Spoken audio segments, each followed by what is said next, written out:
Autolite and its 98,000 dealers bring you Mr. Dana Andrews in tonight's presentation of Suspense.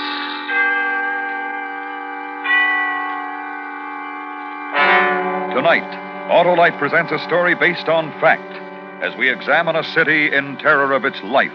A dramatic report which we call The One-Man Crime Wave. Our star, Mr. Dana Andrews. Well, Hap, how are they going? What, Harlow? Why, your New Year's resolutions. Oh, they're going fine. In fact, they're all gone, except one. What's that, Hap? Never to use any battery except an Autolite Stay Full. Well, you couldn't keep a better resolution, Hap, because the Autolite Stay Full is the famous battery that needs water only 3 times a year in normal car use. There's no better way to start the new year and to start your car than with the battery that gives fast, sure starts every time. And that means the Autolite Stay Full. And what about its long, long life, Harlow? Why, everybody knows about that, Hap. Fiberglass retaining mats protect the power of every positive plate to reduce shedding and flaking and give that Autolite Stay Full longer life, as proved by tests conducted according to accepted life cycle standards. So, friends, see your Autolite battery dealer. He services all makes of batteries, and make sure your next battery is an Autolite Stay Full, the battery that needs water only 3 times a year in normal car use. Remember, from bumper to tail light, you're always right with Autolite. And now, Autolite presents transcribed The One-Man Crime Wave, starring Mr. Dana Andrews, hoping once again to keep you in suspense. These murders occurred in a city, a good-sized city. If it's your city, you'll know it.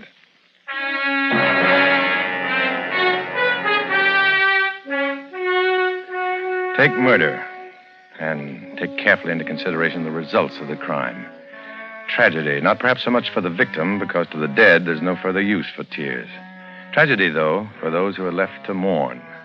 And fear if it happened to your next-door neighbor, the friendly man or woman, the ones with kids, the ones with a big hello and a comfortable approach to living. The fear because it was next door and might have been you.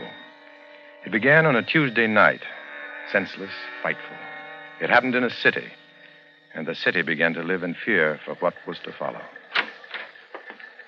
Sergeant Faring? Yeah? I'm Driscoll. I was told to report to you for duty. Oh, sure, you're the new man. Yes, sir. Okay. Come on, there's been a killing over on East Bay. Woman in the street, stabbed.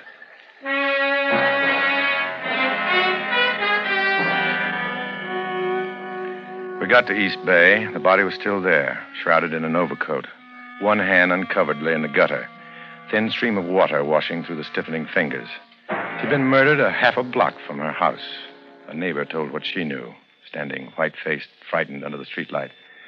It was 8:30 p.m. and the temperature was 39 degrees. Well, I saw her pass my window. She waved, and she had a letter in her hand. I guess she was going to mail it at the corner. Did you see her after that? No, I only heard her scream. I ran out and looked up and down the street. I thought there'd been an accident, maybe, but I didn't see a car or anything until I saw her lying here. Was there anybody on the street?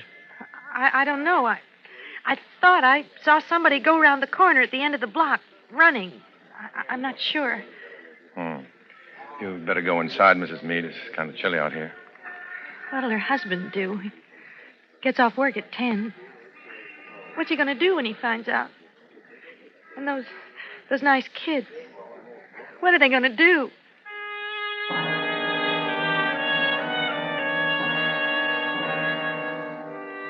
The camera work was finished. An ambulance took the dead mother away, and the search for a murderer was begun. I roughed out the first report, and Driscoll filled in the details. They were not released to the press. The husband of the deceased was questioned. His replies were all negative. No known enemies. His wife was not involved with another man. His own movements on the night were checked and found to be as described. Neighbors were questioned. They had seen nothing of the attack. There were 14 knife wounds in the deceased's body, any 5 of which could have caused death. The coroner's report is attached. We're proceeding now with the theory that the department is dealing with an unknown assailant, probably with a criminally insane background.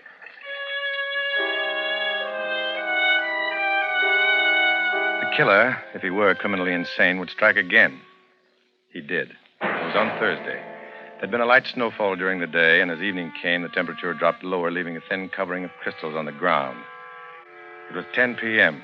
The street, Washington. A woman of 37 was returning to her apartment. She was a waitress at the Gold Rush restaurant.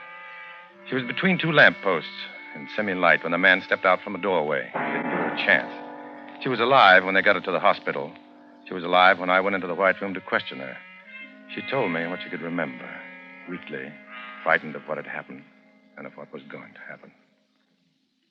Do you think you're strong enough to tell me a couple of things, Miss? I'll try. Can you describe him? Well, he was about your height. Maybe a little shorter. Kind of heavy set. His eyebrows go across the middle. Funny eyes. What complexion? Dark, I guess. Dark. Any scars? I didn't see. Can you remember how he was dressed? I don't know. I was scared. There was an overcoat. I don't remember. And he had a hat. Kind of a regular hat. All right. You said you told him a man was coming down the street. Yeah. I thought I'd scare him. He'd turn around. I could run. That's when he... Yeah. Is there anything else you can remember about this fellow? No. Hey, hold my hand, will you? Sure. Thanks. Try to remember something now. What color was the overcoat? I told you. I don't know. It was maybe dark gray or brown. I was scared. That's all right. It might come to you later. Just one more thing. Miss?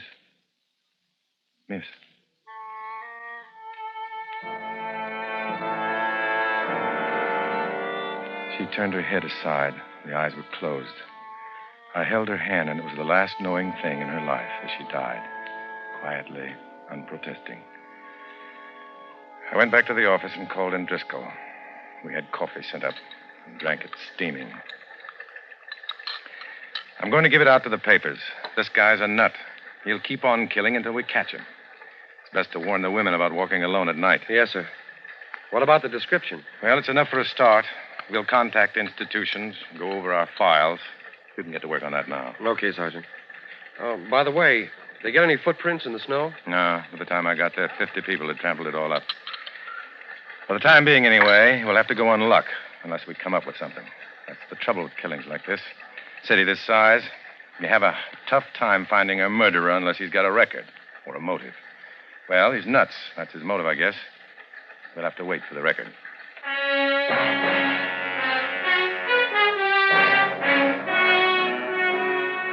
The story broke in the papers on the next day, Friday. The results were immediate and expected. My telephone began to ring and kept on ringing. Crackpots, people who had seen a man they thought answered the general description of the murderer. They'd seen him in a dozen different places at the same time. And they knew more about him than we did, because we had nothing to go on. You've got a lot of patience, Sergeant. I don't know how you take it. Well, I look at it this way. There's always one call that's the real thing. Can't afford to take any chances. This guy's done 2 killings on opposite sides of the city. That makes it even worse. He's not killing in a pattern. And he might do it again somewhere else. Until we get a lead, I'll listen to anybody who's got something to say. Get me a pack of cigarettes out of my coat, will you, Driscoll? Yes, sir. Homicide, Sergeant Faring. Yes, ma'am. That's right, ma'am. Yes, ma'am, I'm in charge.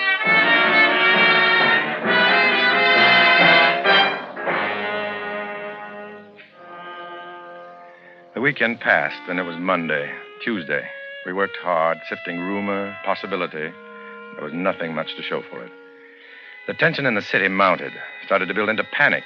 There was talk of vigilantes, college day stuff. Complaints as to the ineptness of the police force piled up. We took it and waited. Then the thing we were scared of happened. Wednesday morning, a little after midnight, on the west side, a young couple, both of them, ripped to pieces, dead before any help could come. And early the next morning... Yes, sir. Yes, sir, I know, but we may have got hold of something. A young fellow struggled with him. He ripped off a button and some cloth from his coat. Yes, sir, the lab's working on it now. Yes, sir, I will. Yes, sir. Well, that was the chief. We'd better be getting something fast. Lots of pressure. Maybe we have, sir. 14th Precinct picked up a man last night. He might answer the description. Kind of crazy. Won't deny or admit anything. Oh? They're bringing him down now. He should be here in about 15 minutes. There's another thing. Have they got the overcoat? No. He wasn't wearing one. And he won't say what happened to it.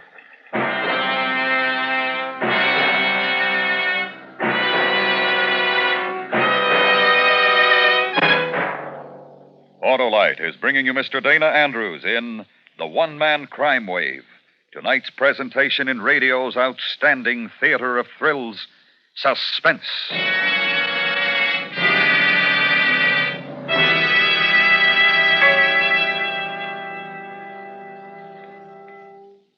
Say, Harlow, what about your New Year's resolutions? Well, Hap, I've resolved to tell everyone the great news for 54. And what is it, Harlow? Why, Hap, an Autolite Stay Full battery needs water only 3 times a year in normal car use. That's reason enough for going to Autolite in 54. Well, if it isn't, Hap, this is. The Autolite Stay Full has a life that's longer than your winter underwear. Fiberglass retaining mats surround every positive plate to reduce shedding and flaking and give the Autolite Stay Full longer life, as proved by tests conducted according to accepted life cycle standards. So see your Autolite battery dealer. That's right, friends. He's a battery expert, and he'll tell you all about that dynamic and dependable Autolite Stay Full, the battery that needs water only 3 times a year in normal car use. And remember, from bumper to tail light, you're always right with Autolite. And now, Autolite brings back to our Hollywood soundstage Mr. Dana Andrews in Elliot Lewis's production of The One-Man Crime Wave, a true report well calculated to keep you in suspense.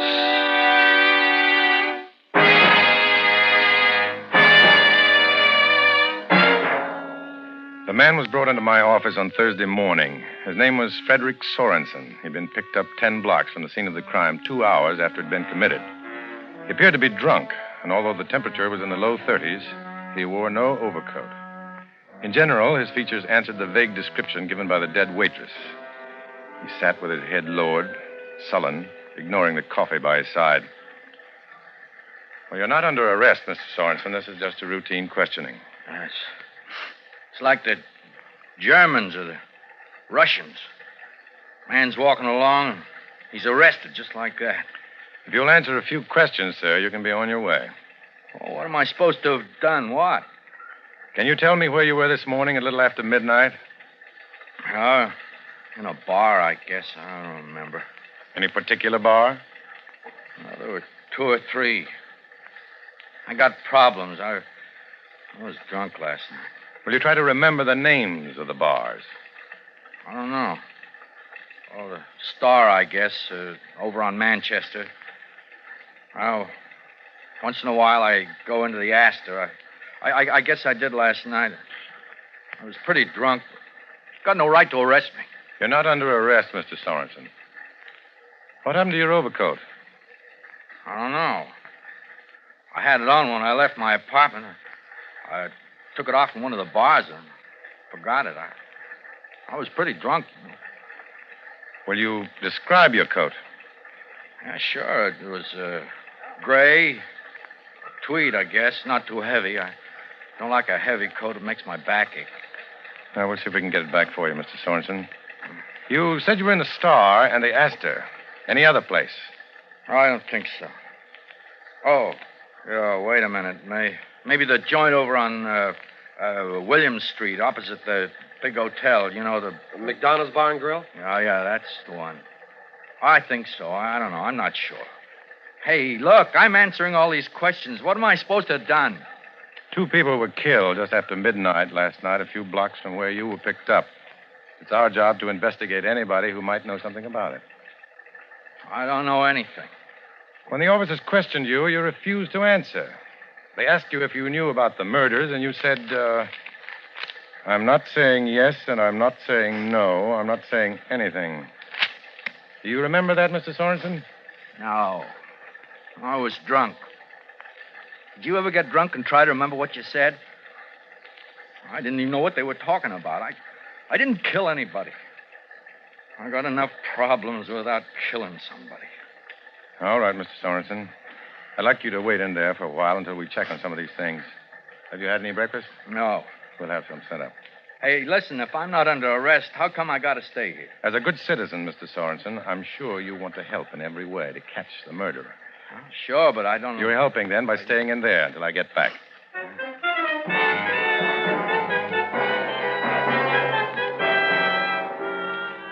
We checked the Astor, Star, McDonough's Bar and Grill, asked questions.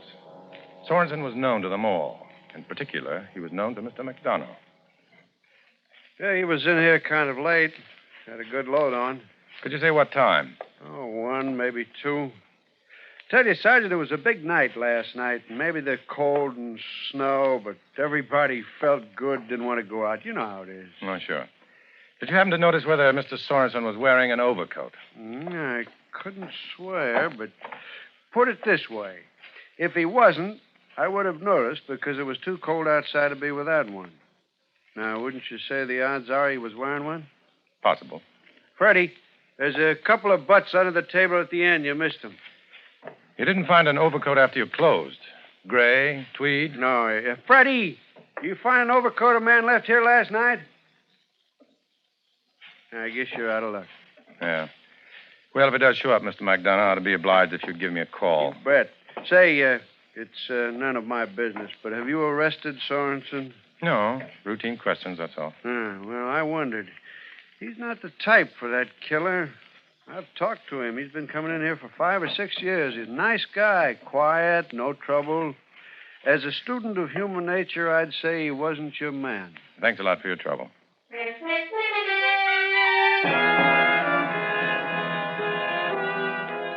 We checked some more. Sorensen's apartment, neighbors. Found nothing. The man was quiet, but well-liked. The overcoat had disappeared. And since his alibi held up, we didn't have much choice. You've been cooperative, Mr. Sorensen. Thank you. That's okay. Hey, did you find my overcoat? I'm afraid not, but if we do, we'll let you know. I'd sure hate to lose it.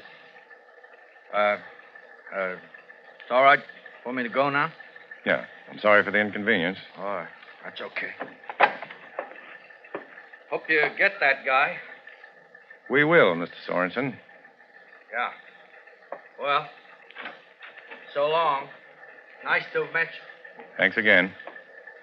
Yes, Sergeant?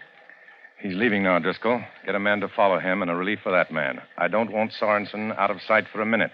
Yes, sir. Right away.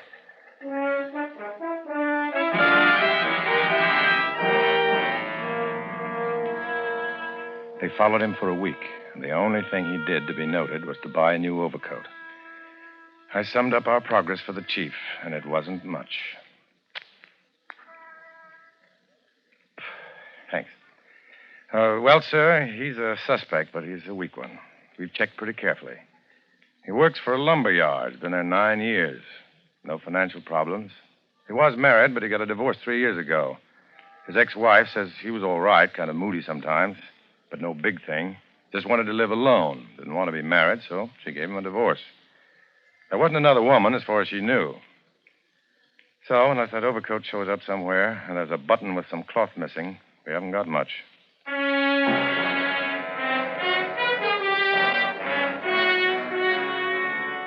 And for another week, no killings, no progress. We continued to have the suspect followed, if for no other reason than the physical description given by the dead waitress, but even that was flimsy. On a Friday at 9:15 p.m., it was raining. Not cold enough to freeze, just a bitter, penetrating wetness. And that's when the overcoat showed up. The overcoat with the missing button. There was a man in it, too. He'd been picked up in a bar, disturbing the peace. His name was Winters, and he had a record. 5 arrests, 3 convictions. It took a couple of minutes to match up the shred of cloth and button to the coat. And we had our first break. We sent for Winters. It doesn't have to be Sorensen's coat, Sergeant. Doesn't have to be, no. You think it is? That's what we've been working on. Come in, Winters. Sit down. Okay. Now, you ever see this coat before? Sure, it's mine. You swear to that? Sure, I swear. What were you picked up for? Bum rap. Fella starts picking on me in a bar. I hit him first. He was bigger than me. Disturbing the peace. How would you like murder added to that? Murder? You're crazy. I didn't kill nobody. Where did you get the coat? It's mine. What do you mean? Where did I get it? 2 weeks ago, that was Wednesday, 16 days ago, a man and a woman were stabbed to death. The murderer wore this coat. We've got a bit of cloth and a button to prove it. Your coat, Winters. Listen, I never killed. Now listen. Just because I got a coat that looks like. Oh, I didn't. Where did you get the coat? I told you. This is Driscoll. Yeah? Where? Oh. What about Sorensen? You sure? Okay, I'll tell the sergeant. Stabbing off Lincoln Avenue. Woman. She's dead. Sounds the same. All right, Winters. You hear me now. You want that to be your coat. I'll accept it. No more talk, and you're up for murder, and I'm not kidding. But I don't think you did it, and I'm giving you one more chance to tell me where you got it. Look, mister, Okay, I found it. Found it where? In a bar. When? Like you said, a couple of weeks ago. What bar? I don't... Come on. Astor, the Star, McDonough's? McDonough's. Okay.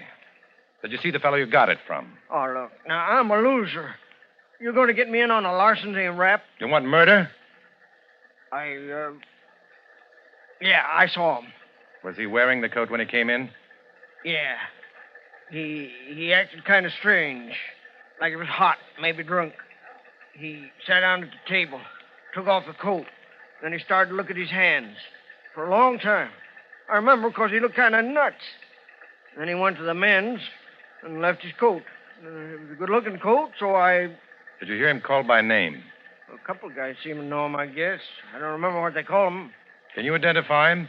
I guess so. Okay. I'm holding you as a material witness. You're going to book me for taking the coat? I'll think about it.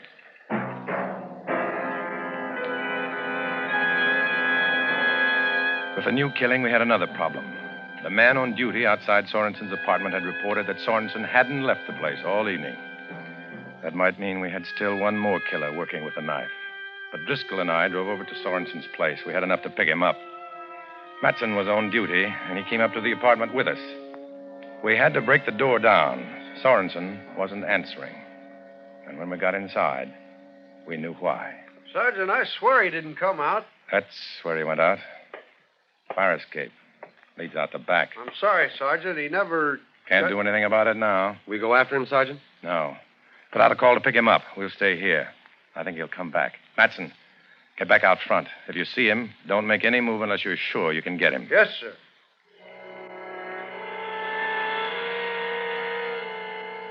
We turned out the lights, left the window open, and waited. The rain kept falling, and it got cold in the room. An hour went by. We didn't smoke for fear Sorensen would smell it as he came up the fire escape to his window. So we just waited. Sergeant? Yeah.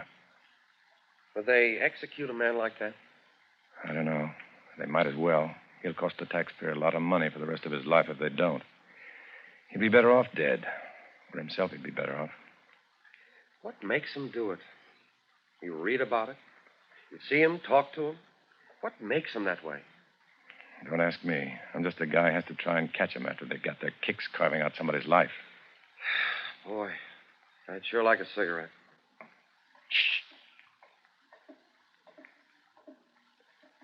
Wait until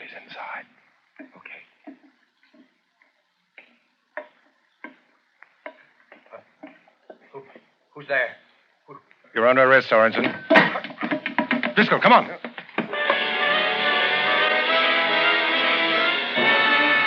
He'd sensed something wrong, and he wasn't close enough for us to get him. We followed him out to the fire escape and up to the roof. It was raw up there, and a slick was forming underfoot. There was only one place for him to be, behind the elevator housing shaft. You could only approach it on one side, so I stationed Driscoll behind me to cut him off if he made a run for it. Come out with your hands up. I haven't done anything. Let me alone. I feel sick. Why don't you let me alone? Get out here where I can see you. Move slowly and keep your hands high. I want to die. I want to die. Come on. You don't know. You just don't know. You don't care. Well, I won't go to jail. You're not going to kill me. Driscoll, watch out!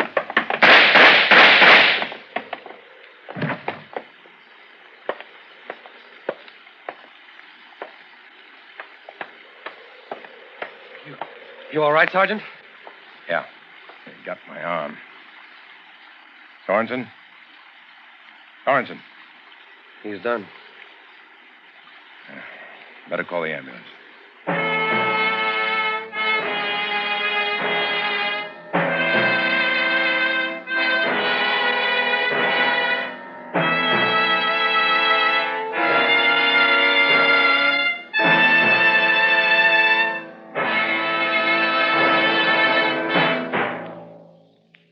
Suspense. Brought to you by Autolite. Tonight's star, Mr. Dana Andrews. This is Harlow Wilcox speaking for Autolite, the world's largest independent manufacturer of automotive electrical equipment. In 28 plants from coast to coast, Autolite makes over 400 products for cars, trucks, tractors, planes, boats, and industry. These products include bumpers, die castings, industrial thermometers, and batteries such as the famous Autolite Stay Full, ignition-engineered Autolite spark plugs, both standard and resistor types, voltage regulators, wire and battery cable, Autolite bullseye seal beam units, and Autolite original service parts for all Autolite-equipped electrical systems. Autolite is proud to serve the greatest names in the industry. So, from bumper to tail light, you're always right with Autolite.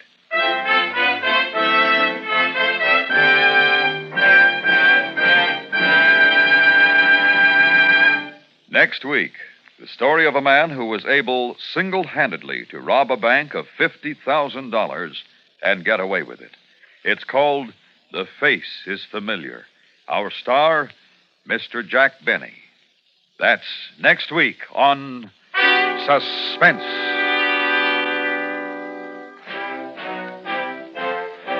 The One-Man Crime Wave was written by Anthony Ellis. Suspense is transcribed and directed by Elliot Lewis, with music composed by Lucien Morovic and conducted by Lud Gluskin. In tonight's story, Joseph Kearns was heard as Sorensen and Lee Millar as Driscoll. Featured in the cast were Paula Winslow, Charlotte Lawrence, Junius Matthews, and Tom Tully. Dana Andrews can soon be seen in the Warner Brothers picture Duel in the Jungle. And remember next week, Mr. Jack Benny in The Face is Familiar.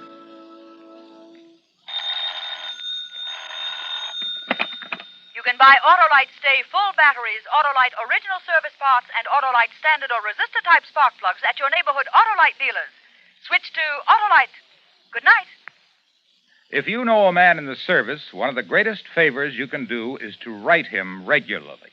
Even though it is often difficult for servicemen to reply promptly, word from home is a great morale builder. Resolve now to write and keep writing to a serviceman you know. This is the CBS Radio Network.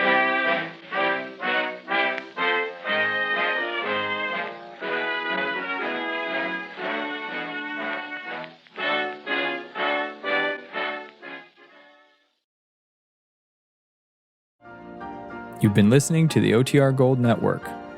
Find more classic radio at otrgold.com.